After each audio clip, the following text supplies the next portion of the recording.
नमस्कार, मैं हूं अनुपम मिश्रा। क्या नवंबर तक खत्म नहीं होगा कोरोना का संकट? आज ये सवाल हम इसलिए पूछ रहे हैं क्योंकि प्रधानमंत्री नरेंद्र मोदी ने आज एक बार फिर राष्ट्र को संबोधित किया। अपने 17 मिनट के संबोधन में प्रधानमंत्री नरेंद्र मोदी ने कोरोना संकट की चर्चा की, भारत की हालत दुनिया के मुकाबले बेहतर बताई, लोगों से ज्यादा सावधानी बरतने और नियमों के पालन करने की अपील की गई। साथ ही 80 करोड़ जरूरतमंद लोगों के लिए प्रधानमंत्री गरीब कल्याण अन्न योजना को नवंबर तक जारी रखने का ऐलान भी किया। तो विपक्ष ने प्रधानमंत्री नरेंद्र मोदी पर निशाना साधा है। विपक्ष ने पीएम मोदी के इस ऐलान को बिहार के चुनाव से जोड़ दिया। कांग्रेस ने सीधे सीधे कहा है कि पीएम मोदी से देश को कोरोना संकट, नौकरी जैसे मुद्दों पर बातें सुनने की उम्मीद थी, लेकिन प्रधानमंत्री ने निराश किया है। तो वहीं एआईएमआईएम के अध्यक्ष असदुद्दीन ओवैसी ने ट्वीट कर मदद में भी मजहबी रंग ढूंढ लिया। ओवैसी ने ट्वीट किया कि पीएम मोदी ने दिवाली का नाम लिया, छठ का नाम लिया और अन्य त्योहारों के नाम भी लिए, लेकिन बकरीद का जिक्र उन्होंने क्यों नहीं किया। तो आज इन्हीं मुद्दों पर हम महाबहस करेंगे और पूछेंगे कि क्या नवंबर तक दूर नहीं होगा कोरोना संकट। यह सवाल चर्चा के केंद्र बिंदु में लाएंगे। अनलॉक 1 की लापरवाही ने क्या मुश्किलों को बढ़ा दिया है, यह सवाल हम उठाएंगे।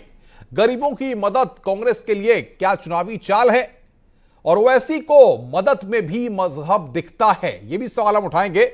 पीएम मोदी से क्या सुनना चाहता है विपक्ष, यह एक सवाल हम लेकर के आएंगे और इन सवालों पर अब हम चर्चा करेंगे। लेकिन उससे पहले आप इस रिपोर्ट को देखिए और फिर चर्चा करते हैं। पीएम मोदी का बड़ा ऐलान, दिवाली छठ तक 80 करोड़ लोगों को मिलेगा मुफ्त अनाज। 80 करोड़ से ज्यादा गरीब भाई बहनों को हर महीने परिवार के हर सदस्य को 5 किलो गेहूं या 5 किलो चावल मुफ्त मुहैया कराया जाएगा। प्रधानमंत्री मोदी बोले, कोरोना काल में देश की स्थिति दुनिया के तमाम देशों से बेहतर। कि अगर कोरोना से होने वाली मृत्यु दर को देखें तो दुनिया के अनेक देशों की तुलना में भारत संभली हुई स्थिति में है। लेकिन विपक्ष को नहीं भाया पीएम का संबोधन। राहुल गांधी ट्वीट कर बोले, तू इधर उधर की बात ना कर, ये बता कि काफिला कैसे लुटा।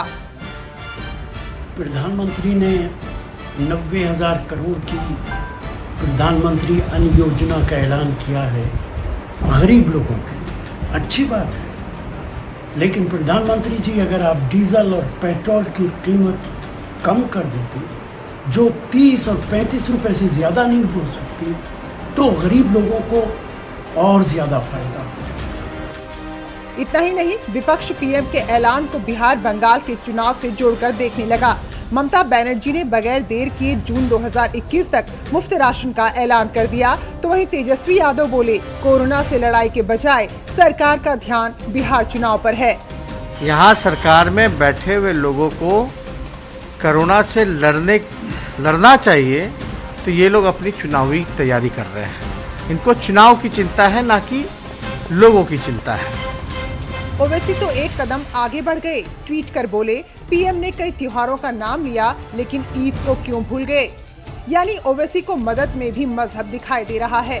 तो वहीं बीजेपी ने विपक्ष को मदद पर सियासत करने को लेकर जमकर घेरा है।